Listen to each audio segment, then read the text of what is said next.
नमस्कार दोस्तों, मैं ओम प्रकाश तिवारी। मोहनदास करमचंद गांधी यानी महात्मा गांधी की आत्मकथा सत्य के प्रयोग का 16वां भाग आज प्रस्तुत कर रहे हैं। बहुत दिनों बाद इस वीडियो को बना रहे हैं। इससे पहले आप ऑडियो के फॉर्मेट में आवाज़ मेरी सुन रहे होंगे। आज पहली बार इस किताब के 16वें चैप्टर का वीडियो बना रहे हैं। तो वीडियो कैसे लगता है आपको, इसके बारे में अपनी राय दीजिएगा। बाकी चैनल सब्सक्राइब करिएगा, मित्रों को भेजिएगा। ये महात्मा गांधी की आत्मकथा है और इसको सुनना पढ़ना काफ़ी रोचक और दिलचस्प है और इससे काफ़ी कुछ सीखने को मिलता है।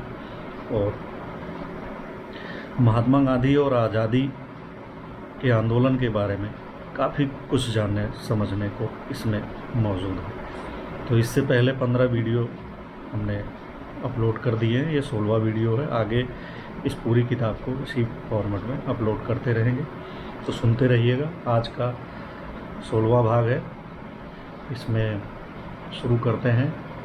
इसका शीर्षक है कांग्रेस में। कांग्रेस का अधिवेशन शुरू हुआ। पंडाल का भव्य दृश्य, स्वयंसेवकों की कतारें, मंच पर नेताओं की उपस्थिति इत्यादि देखकर मैं घबरा गया। इस सभा में मेरा पता कहाँ लगेगा, यह सोचकर मैं व्याकुल हो उठा। सभापति का भाषण एक पुस्तक ही थी। स्थिति ऐसी नहीं कि वह पूरा पढ़ा जा सके, अतः उसके कुछ अंश ही पढ़े गए। बाद में विषय निर्वाचित समिति के सदस्य चुने गए। उसमें गोखले मुझे ले गए थे। सर फिरोज शाह ने मेरा प्रस्ताव लेने की स्वीकृति तो दी थी, पर उसे कांग्रेस की विषय निर्वाचित समिति में कौन प्रस्तुत करेगा, कब करेगा, यह सोचता हुआ मैं समिति में बैठा रहा। हर एक प्रस्ताव पर लंबे लंबे भाषण होते थे, सब अंग्रेजी में थे। हर एक के साथ प्रसिद्ध व्यक्तियों के नाम जुड़े होते थे। इस कारखाने में मेरी तूती की आवाज़ कौन सुनेगा। ज्यों-ज्यों रात बीतती जाती थी, त्यों-त्यों मेरा दिल धड़कता जाता था। मुझे याद आ रहा है कि अंत में पेश होने वाले प्रस्ताव आजकल के विमानों की गति से चल रहे थे। सब कोई भागने की तैयारी में थे। रात में 11 बज गए थे। मुझे बोलने की हिम्मत ना थी। मैं गोखले से मिल चुका था और उन्होंने मेरा प्रस्ताव देख लिया था। उनकी कुर्सी के पास जाकर मैंने धीरे से कहा, मेरे लिए कुछ कीजिएगा। उन्होंने कहा, आपके प्रस्ताव को मैं भूला नहीं हूँ। यहाँ की उतावली आप देख रहे हैं, पर मैं इस प्रस्ताव को भूलने नहीं दूंगा। सर फिरोज शाह बोले, कहिए, सब काम निपट गया ना। गोखले बोल उठे, दक्षिण अफ्रीका का प्रस्ताव तो बाकी ही है। मिस्टर गांधी कब से बैठे राह देख रहे हैं। सर फिरोज शाह ने पूछा, आप उस प्रस्ताव को देख चुके हैं। हाँ। आपको वह पसंद आया। काफ़ी अच्छा है, तो गांधी पढ़ो। मैंने काँपते हुए प्रस्ताव पढ़ सुनाया। गोखले ने उसका समर्थन किया। सब बोल उठे, सर्वसम्मति से पास। वो अच्छा बोले, गांधी तुम 5 मिनट लेना। इस दृश्य से मुझे प्रसन्नता न हुई। किसी ने भी प्रस्ताव को समझने का कष्ट नहीं उठाया। सब जल्दी में थे। गोखले ने प्रस्ताव देख लिया था, इसलिए दूसरों को देखने सुनने की आवश्यकता प्रतीत न हुई। सवेरा हुआ। मुझे तो अपने भाषण की फिक्र थी। 5 मिनट में क्या बोलूँगा। मैंने तैयारी तो अच्छी कर ली थी, पर उपयुक्त शब्द सूझते न थे। लिखित भाषण न पढ़ने का मेरा निश्चय था, पर ऐसा प्रतीत हुआ था कि दक्षिण अफ्रीका में भाषण करने की जो स्वस्थता मुझ में आई थी, उसे मैं यहाँ खो बैठा था। मेरे प्रस्ताव का समय आने पर सरदीनसा ने मेरा नाम पुकारा। मैं खड़ा हुआ। मेरा सिर चकराने लगा। जैसे तैसे मैंने प्रस्ताव पढ़ा। किसी कवि ने अपनी कविता छपाकर सब प्रतिनिधियों में बांटी थी।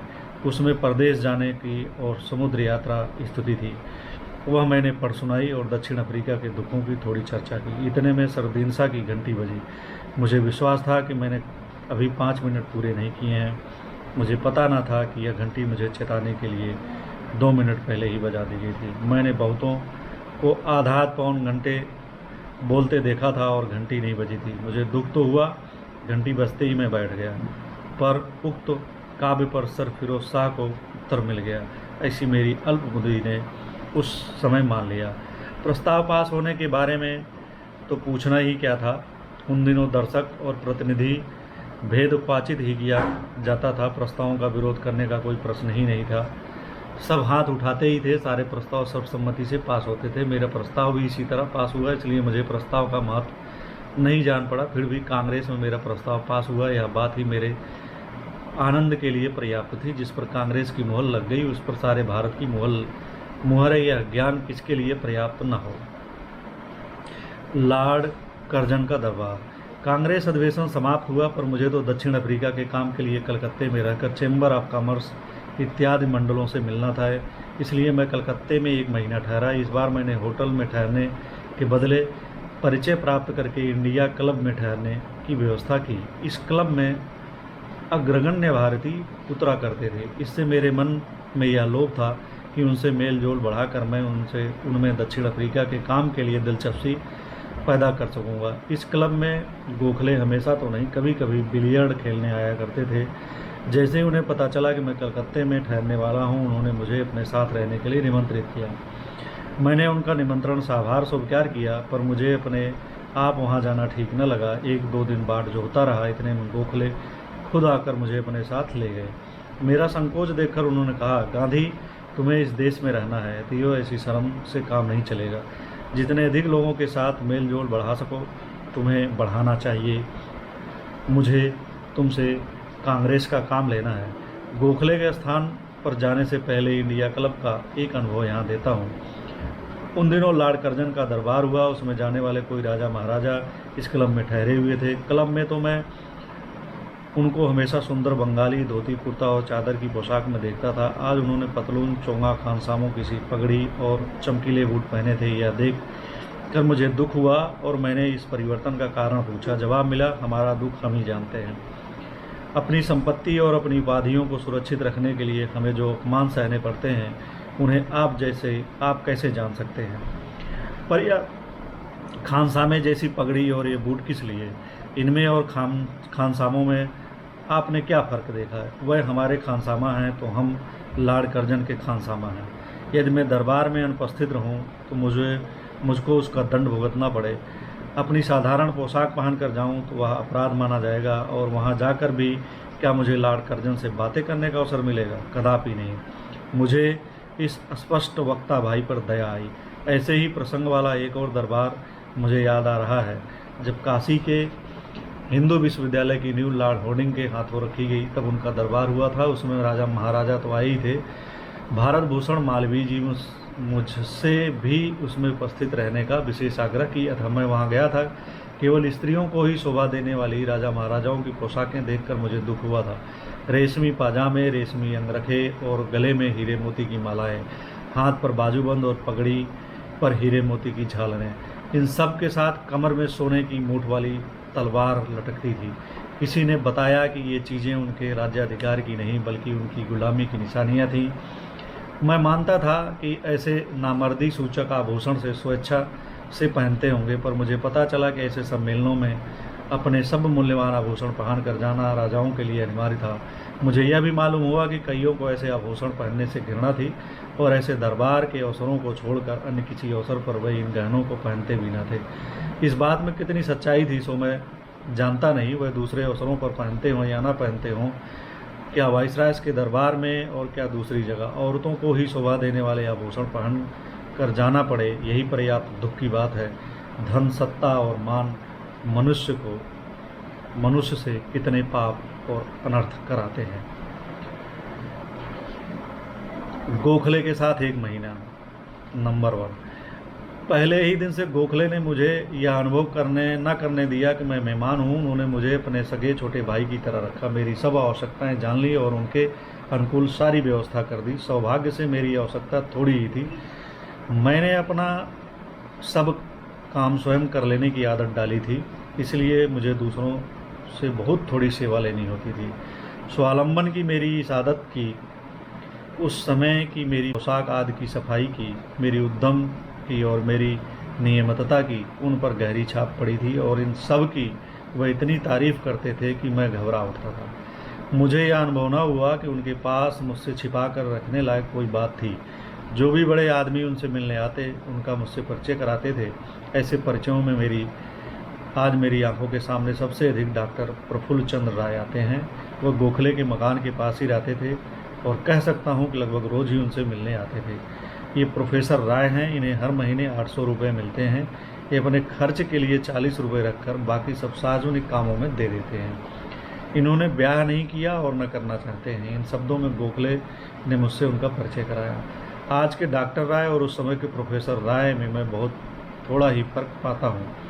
जो वेशभूषा उनकी तब थी लगभग वही आज भी है। हाँ, आज वह खादी पहनते हैं, उस समय खादी थी ही नहीं। स्वदेशी मिल के कपड़े रहे होंगे। गोखले और प्रोफेसर राय की बातचीत सुनते हुए मुझे तृप्ति ही ना होती थी, क्योंकि उनकी बातें देश हित की ही होती थी अथवा कोई ज्ञान चर्चा होती थी। कोई बातें दुखद थीं भी होती हैं, क्योंकि उनमें नेताओं की टीका टिप्पणी रहती थी, इसलिए जिन्हें मैंने महान योद्धा समझना सीखा था वह मुझे बौने लगने लगे।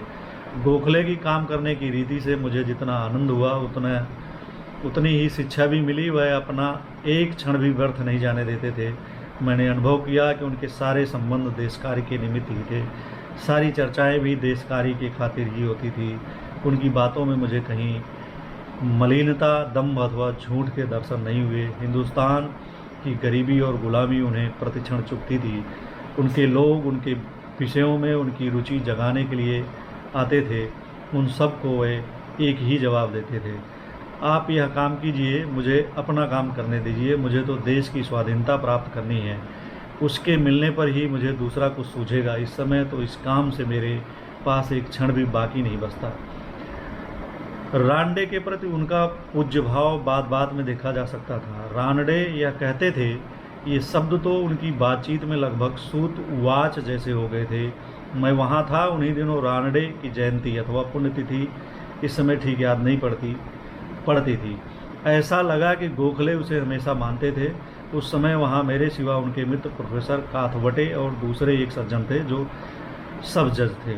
उनको उन्होंने जयंती मनाने के लिए निमंत्रित किया और इस अवसर पर उन्होंने हमें रानडे के अनेक संस्मरण सुनाए। रानडे, तेलंग और मांडलिक की तुलना भी की। रानडे केवल न्यायमूर्ति नहीं थे, वे इतिहासकार थे, अर्थशास्त्री थे, सुधारक थे। सरकारी जज होते हुए भी वे कांग्रेस में दर्शक की तरह निडर भाव से उपस्थित होते थे। इसी तरह उनकी बुद्धिमत्ता पर लोगों को इतना विश्वास था कि सब उनके निर्णय को स्वीकार करते थे। यह सब वर्णन करते हुए गोखले के हर्ष की सीमा न रहती थी। गोखले घोड़ा गाड़ी रखते थे। मैंने उनसे इसकी शिकायत की। मैं उनकी कठिनाइयाँ समझ नहीं सका था। पूछा, आप सब जगह ट्राम में क्यों नहीं जा सकते? क्या इससे नेता वर्ग की प्रतिष्ठा कम होती है? कुछ दुखी होकर उन्होंने उत्तर दिया, क्या तुम भी मुझे पहचान न सके? मुझे बड़ी धारा सभा से जो रुपया मिलता है उसे मैं अपने काम में नहीं लाता। तुम्हें ट्राम में घूमते देखकर मुझे ईर्ष्या होती है, पर मैं वैसा नहीं कर सकता। जितने लोग मुझे पहचानते हैं उतने ही जब तुम्हें भी पहचानने लगेंगे तब तुम्हारे लिए भी ट्राम में घूमना संभव नहीं तो कठिन अवश्य हो जाएगा। नेता जो कुछ करते हैं सो मौज शौक के लिए ही करते हैं, यह मानने का कोई कारण नहीं है। तुम्हारी सादगी मुझे पसंद है, मैं यथासंभव सादगी से रहता हूँ, पर तुम निश्चित मानना कि मुझ जैसों के लिए कुछ खर्च अनिवार्य है।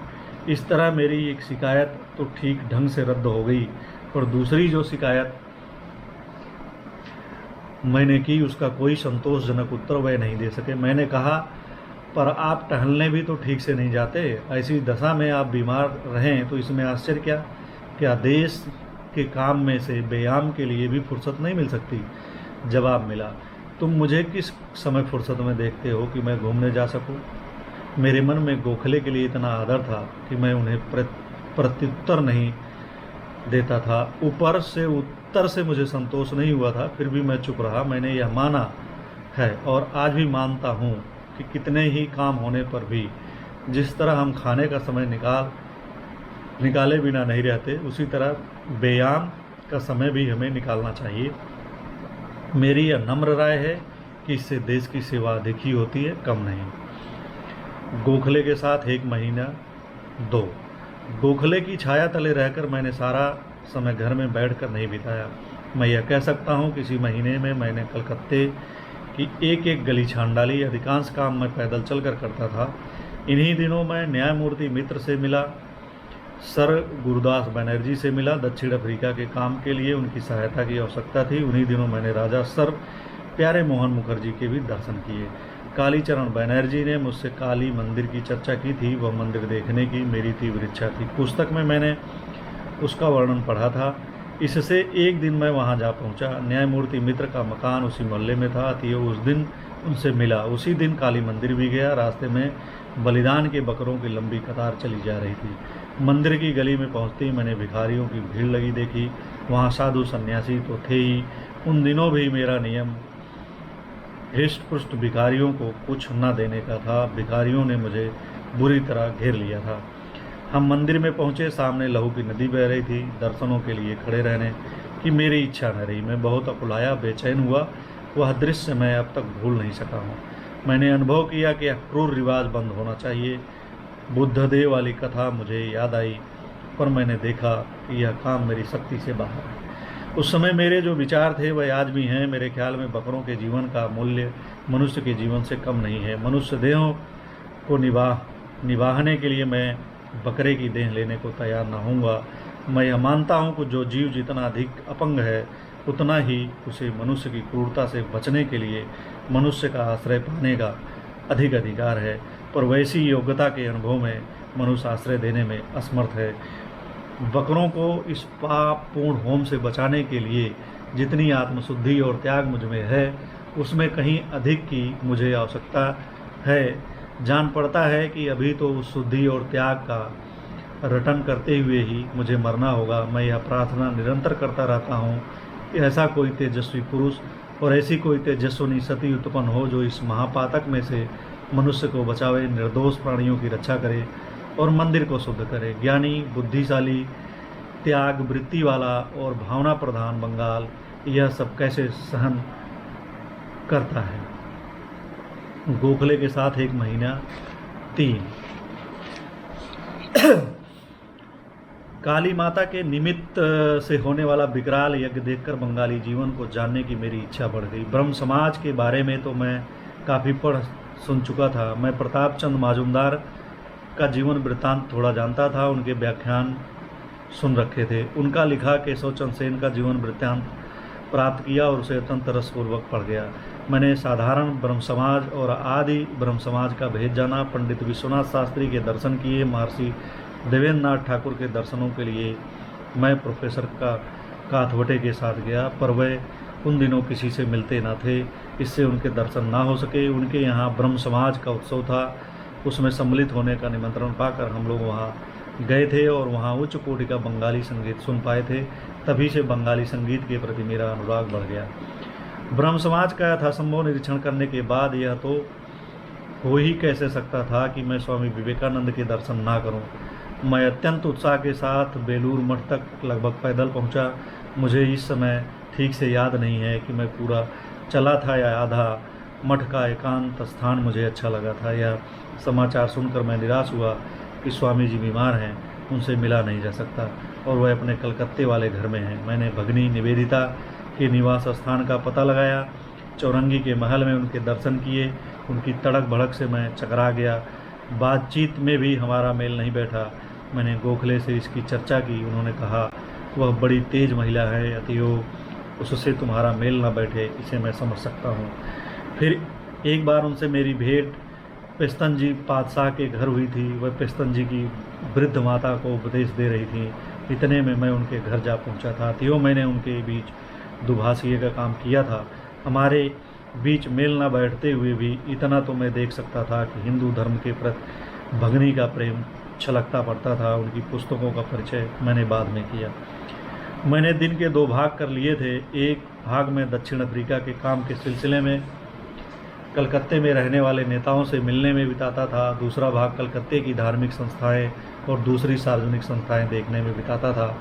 यूँ गोखले की छाया में रहने से बंगाल में मेरा काम बहुत सरल हो गया था। बंगाल के अग्रगण्य कुटुंबों की जानकारी मुझे सहज ही मिल गई और बंगाल के साथ मेरा निकट संबंध जुड़ गया। इस चिरस्मरणीय महीने के बहुत से संस्मरण मुझे छोड़ देने पड़ेंगे। उस महीने में मैं ब्रह्मदेश का भी एक चक्कर लगाया था। वहाँ के हुंगियों से मिला था। उनका आलस्य देखकर मैं दुखी हुआ था। मैंने स्वर्ण पैगोडा के दर्शन किए। मंदिर में असंख्य छोटी मोटी मोमबत्तियाँ जल रही थी, वह मुझे अच्छी नहीं लगी। मंदिर के गर्भगृह में चूहों को दौड़ते देखकर मुझे स्वामी दयानंद के अनुभव का स्मरण हो आया। ब्रह्मदेश की महिलाओं की स्वतंत्रता, उनका उत्साह और वहाँ के पुरुषों की सुस्ती देखकर मैंने महिलाओं के लिए अनुराग और पुरुषों के लिए दुख अनुभव किया। उसी समय मैंने यह भी अनुभव किया कि जिस तरह मुंबई हिंदुस्तान नहीं है, उसी तरह रंगून ब्रह्मदेश नहीं है। और जिस प्रकार हम हिंदुस्तान अंग्रेज व्यापारियों के कमीशन एजेंट या दलाल बने हुए हैं, उसी प्रकार ब्रह्म देशवासियों को कमीशन एजेंट बनाया गया है। ब्रह्मदेश से लौटने के बाद मैंने गोखले से विदा ली। उनका वियोग मुझे अखरा पर बंगाल का, अथवा सच कहा जाए तो कलकत्ते का मेरा काम पूरा हो चुका था।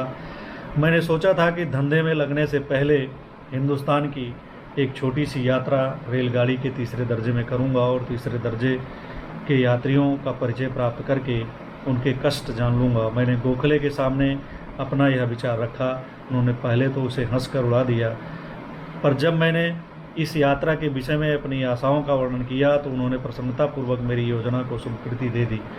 मुझे पहले तो काशी जाना था और वहां पहुंचकर विदुषी यानी बेसेंट के दर्शन करने थे।